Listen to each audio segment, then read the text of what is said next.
Get out of the pool, my mother's scream tore through the humid air. She stood on the sprawling obsidian deck, a glass of champagne balanced in one hand, the other extended, manicured finger aimed like a weapon at my 5-year-old daughter. You look like divorced failures, she hissed, her gaze flicking nervously toward the silver-haired man at her side, the president of the Homeowners Association. You're destroying the aesthetic. Get out now, I went still. My son Ethan let his pool noodle slip from his hands. It drifted away on the water as his lower lip trembled. I didn't argue, I didn't raise my voice. I didn't offer her the spectacle she so clearly wanted. I gathered my crying children into my arms, wrapped them in oversized towels, and walked to the car without a single word. Wet footprints marked the driveway she worshipped like a shrine. I drove us home in silence, the only sound the small, bewildered sobs from the back seat. Sleep was not a logical option that night. Grief was a variable I had no room to calculate. I sat in the dark and waited for business hours. At 9:00 the next morning, the realtor called the lake house. I wasn't there, but I know precisely how it went. Ma'am, his voice would have been crisp, professional, detached. I've received new instructions regarding 1400 Obsidian Way. The owner is terminating your lease. Before we see how she reacts to the ultimate karma, drop a comment. If your toxic family kicked your kids out, would you forgive them or would you destroy them? Let me know where you're watching from. The drive home had been 40 minutes of suffocation. In the back seat, Mia hiccuped through tears, asking why Grandma didn't want us at the party. Ethan said nothing. He stared out the window wearing a look no 7-year-old should ever have to learn. That silence cost me more than any check I'd ever written on my mother's behalf. That was the moment I understood. My patience had been currency, and she had just spent the final cent. I pulled into the driveway of my modest 3-bedroom ranch. It wasn't a mansion. There was no obsidian deck, no sweeping marina view, but it was mine, fully paid for. I guided the kids inside, set them up with a movie, and walked past the kitchen. Tea was a sedative I didn't require. Validation from friends was a factor I deliberately removed from the equation. I went straight to the back room, my home office, my war room. I lowered myself into the ergonomic chair and woke the monitors. Blue light flooded my face, cool and clinical. This was where I existed, not in chaos, in data. I logged into the Master Property Management portal. 3 seconds. Administrator credentials accepted. The dashboard bloomed to life. There it was at the top of the asset list, 1400 Obsidian Way. I opened the file. The details populated the screen like formal charges. Tenant Angela, status active, lease type family grant, current rent $1,440 per month. I stared at the number. $1,440 for a waterfront property that easily commanded $5,000. For years, I framed that difference as generosity, a daughter's gift, a quiet subsidy for the woman who raised me. Now I recognized it for what it was, a tax I paid for the privilege of being demeaned. My hand was steady as I moved the cursor to the lease actions drop-down. I didn't hesitate. I didn't picture Christmas dinners. I didn't consider the biological technicality that she was my mother. I clicked Terminate Lease. A confirmation box appeared. I entered the parameters. Notice period 60 days. Reason owner discretion. Submit. The screen flashed green. Update successful. Notice generated and queued for delivery. It was finished. The silence in the room felt dense but not hollow. It was the sound of a vault ceiling shut. I didn't call her to scream. I didn't send a lengthy, emotional message demanding an apology. I executed the order. The digital guillotine had dropped. She just didn't know her head was already in the basket. To my mother, I am a cautionary tale, the daughter who didn't marry well. The single mom who drives a sensible sedan and wears clothes that don't beg for attention. To her, I am a failed investment. She tells her friends I get by. She whispers it like a diagnosis. She doesn't know the truth. The truth is encrypted on a secure server and diversified across a carefully balanced portfolio. 5 years ago, the tech startup I helped architect as lead data architect was acquired by a major conglomerate. My equity wasn't pocket change, it was an exit strategy. When the dust settled and the taxes cleared, I walked away with $3.5 million. I didn't buy a yacht, I didn't purchase a fleet of sports cars. I bought 1400 Obsidian Way through a blind trust. Shielded behind an LLC with a forgettable name, I bought it because it was her dream house. She'd talked about that property since I was a child, pointing to it from the public beach, longing for a life she felt entitled to but could never afford. I thought if I handed her the stage, she might finally stop performing. I thought she might just become a mother, so I became her landlord, a silent, benevolent ghost inside the machine. On my second monitor, I opened a spreadsheet. Simple, clean, merciless. Column A, market rent for a 4-bedroom waterfront estate in the zip code, $4,800.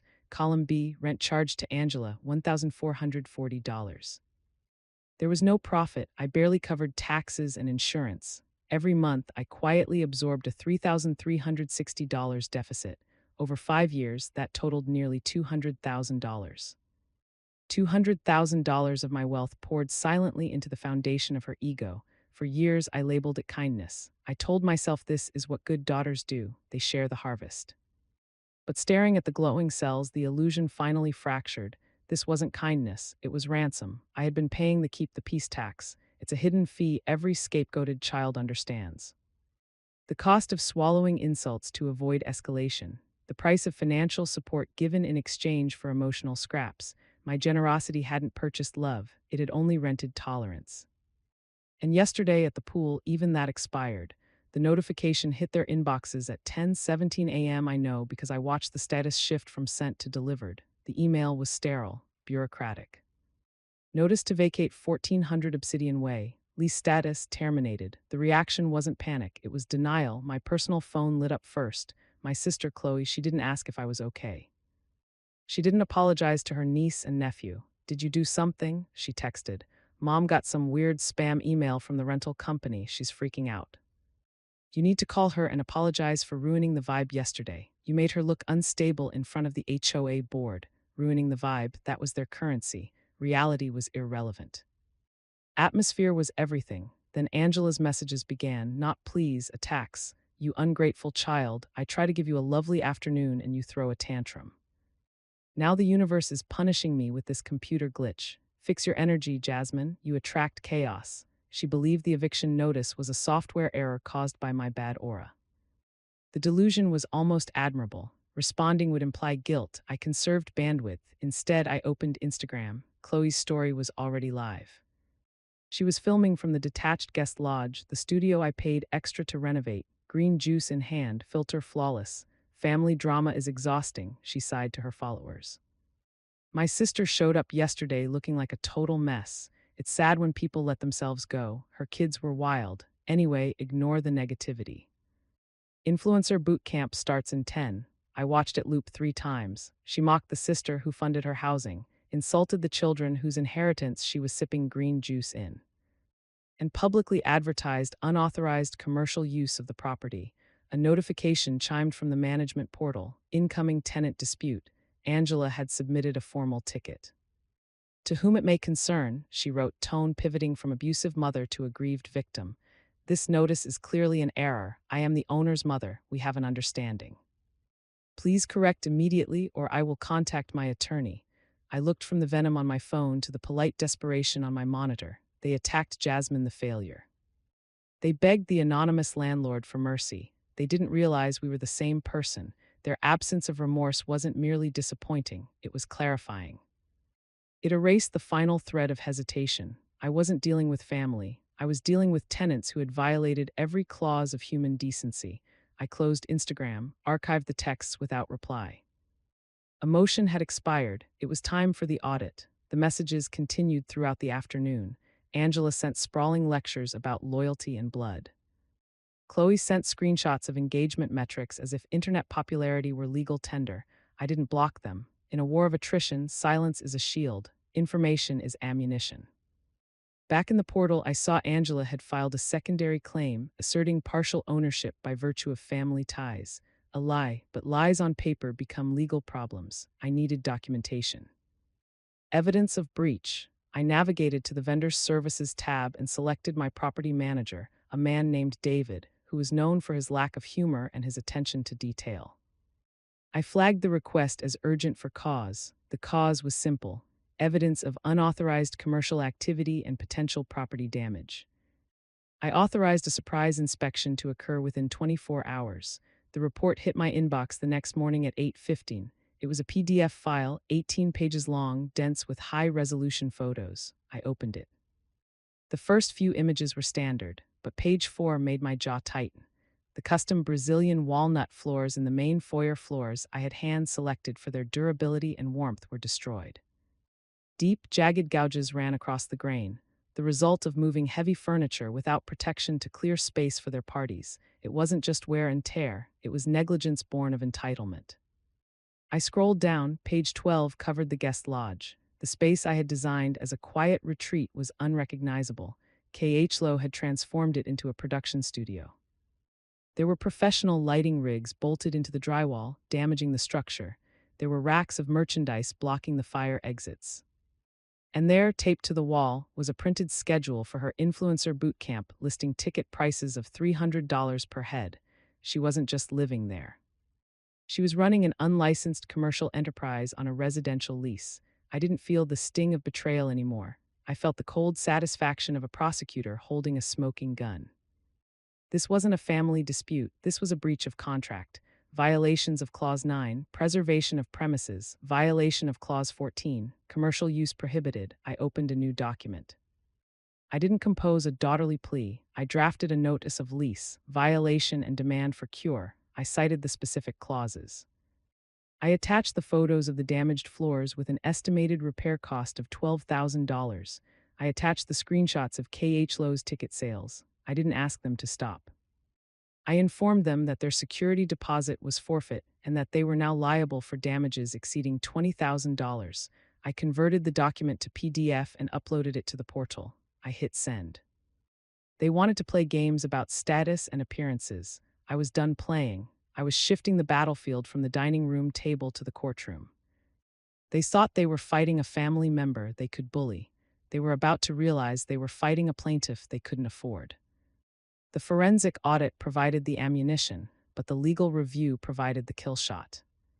My lawyer, a man whose hourly rate exceeded my mother's monthly mortgage payment, called me 48 hours after I sent the damage notice. He didn't waste time with pleasantries. He simply asked if I was sitting down, and then he forwarded a file labeled HOA Correspondence Discovery. I opened the document. It was a collection of scanned letters, meeting minutes, and architectural request forms from the Lake House Homeowners Association. I started reading, and the temperature in my office seemed to drop 10 degrees. According to these records, Angela wasn't a tenant. In the eyes of the HOA board, she was the owner. For 4 years, my mother had been attending board meetings, voting on community bylaws, and hosting mixers under the pretense that she held the deed. She hadn't just omitted the truth. She had actively constructed a fraudulent identity. She had introduced herself as the successful investor who bought the property cash. She had accepted praise for her renovations. She had built an entire social hierarchy based on a lie. Then I saw page 14. It was an architectural variance request for the installation of the obsidian deck, the same deck she had kicked my children off of. At the bottom of the page was the signature line for the deed holder. There in looping, confident black ink was my name, Jasmine, but it wasn't my signature, it was hers. I stared at the forgery. It was the same handwriting that used to sign my permission slips for school trips, the same handwriting that wrote passive-aggressive birthday cards. She had forged my signature to authorize construction on my house solely so she could play the role of the wealthy matriarch. This is the terrifying mechanics of the illusion of status. To a narcissist like my mother, the house wasn't just shelter, it was a costume. She needed the lake house to validate her existence as a person of substance. Acknowledging me as the owner would have meant acknowledging her own dependency, and that was a psychological death. She wasn't willing to die, so she stole my identity to sustain hers. She wasn't fighting for a roof over her head. She was fighting for the fake reality she had sold to the world. My lawyer's voice cut through my thoughts. Jasmine, he said, forging a signature on a legal document involving real property isn't a family squabble. It is fraud. It is a felony. We aren't looking at an eviction anymore. We are looking at criminal charges. I looked at the screen. I thought about the way she looked at me by the pool, the disgust in her eyes as she called me a failure. She had to believe I was a failure because if I was successful, her entire charade collapsed. She had stolen my name to build a monument to herself. Draft the affidavit, I told him. My voice was steady, void of any daughterly hesitation, and call the sheriff. I want a civil standby for the lockout. We are taking possession. The line between mother and criminal had been blurred for years. Now it was gone completely. She wanted to be the owner. Fine. She was about to find out what happens when the real owner comes home. 60 days came and went. Angela didn't pack a single box. She didn't contact a moving company. Instead, she sent out digital invitations for a summer solstice soirée. It was a power move. She was betting that I wouldn't cause a scene in front of 50 of the town's most influential people. She was betting that her shame would be a shield, that my desire to keep family secrets private would outweigh my legal rights. She was betting on the daughter I used to be, but that daughter didn't own the deed. I pulled up to the gate at 6:15 in the evening. The sun was beginning to dip, casting that golden, expensive light over the water. I wasn't driving my sedan. I was sitting in the passenger seat of a sheriff's department cruiser. Behind us, a locksmith's van idled, ready to work. The deputy, a man named Miller, who had seen the file and the fraud report, looked at me. "I'm ready," I said. "Let's clear the property." We walked around the side of the house. I could hear the clinking of glass and the low hum of jazz music. The party was in full swing on the obsidian deck, my deck. Angela was holding court near the railing, wearing a white linen CF tan, laughing at something the HOA president was saying. Chloe was nearby filming a live stream, pivoting her phone to capture the sunset. It was a perfect picture of a life they hadn't earned and couldn't afford. The music died first, then the conversation. One by one, the guests turned to see the unformed officer walking across the lawn. Angela froze. Her smile didn't fade, it just curdled. She set her drink down and walked toward us, her chin high, her eyes wide with a mix of terror and fury. She was going to play the victim. "Officer," she said, her voice trembling with practiced fragility, "thank goodness you're here. My daughter is having a mental health crisis. She's obsessed with this house. She's trying to ruin my event because she's jealous." She looked at me with pity, performing for her audience. "Jasmine, honey, please go home. We can talk about your medication later." It was a brilliant performance, but it was happening in a courtroom she didn't control. Deputy Miller didn't look at her. He looked at me. "Ma'am, is this the tenant?" "Yes," I said. My voice wasn't loud, but in the sudden silence of the yard, it carried to the water. "That is the tenant, and she is trespassing." Angela laughed a sharp, hysterical sound. "Tenant, I am the owner. Everyone knows that I designed this deck. I chose these pavers." She turned to the HOA president. "Bob, tell him how much the owner loves what I've done with the place." Hysterics are for people who don't have the paperwork. I reached into my bag and pulled out the thick bound file containing the deed, the forensic audit, and the fraud affidavit. I placed it on the table next to the hors d'oeuvres. Then I pulled out the master key. It was a heavy brass key that opened every door in the estate. "The owner doesn't love you, Mom," I said. "The owner evicted you 60 days ago." Angela shook her head, backing away. "You're lying. You're a liar. You can't afford this." "I bought this house 5 years ago." I said. "I bought it so you would have a place to live. I subsidized your rent. I paid for your repairs. I let you pretend you were wealthy because I thought it would make you happy, but you stole my identity to commit fraud. You forged my signature." I looked at the guests. They were staring at Angela, the realization dawning on them like a cold front. The wealthy matriarch was a squatter. The hostess was a fraud. "I am the owner," I said, pointing to the gate. "And this party is over." Angela looked at the deputy, then at the guests, and finally at me. For the first time in my life, I saw the mask slip completely. There was no grandeur left. Just a small, terrified woman standing on a deck she had stolen, facing the daughter she had underestimated.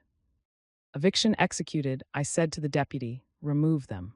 It took 3 days for the movers to clear out the staging furniture Angela had rented to make her life look expensive. It took another week for the contractors to repair the floors and repaint the walls, covering the beige grays she loved with a clean, crisp white. I had the house sage cleansed room by room, not because I believe in ghosts, but because I wanted the smell of her desperation gone. Angela is currently living in a 2-bedroom apartment near the interstate. It has no view, no deck, and no audience. The criminal fraud charges are still winding through the court system, but her social sentence has already been carried out. The friends she tried so hard to impress have vanished. Without the stage, the actress has no one to perform for. I spent the first weekend of summer at the lake. I didn't host a gala. I didn't invite the HOA board. I sat on the end of the dock with Ethan and Mia. We dangled our feet in the cool water. We ate chocolate ice cream directly from the carton, letting it drip onto our t-shirts. No one screamed. No one worried about the aesthetic. Looking at the water, I finally understood the difference between us. My mother spent her life screaming to prove she was somebody. She believed that status was a shield, that if she was loud enough and shiny enough, no one would see how empty she felt inside. But wealth whispers, insecurity screams. True power isn't about owning a zip code or hosting the perfect party. It is the quiet confidence of knowing you are safe. It is the ability to sit in silence without needing to fill it with lies. It is the dignity that comes from building a life you don't need to escape from. I own the deed to 1400 Obsidian Way. But more importantly, I own my peace, and that is an asset that cannot be forged, stolen, or evicted. Real wealth isn't a lake house. It's the freedom to walk away from people who hurt you. If you agree, share this.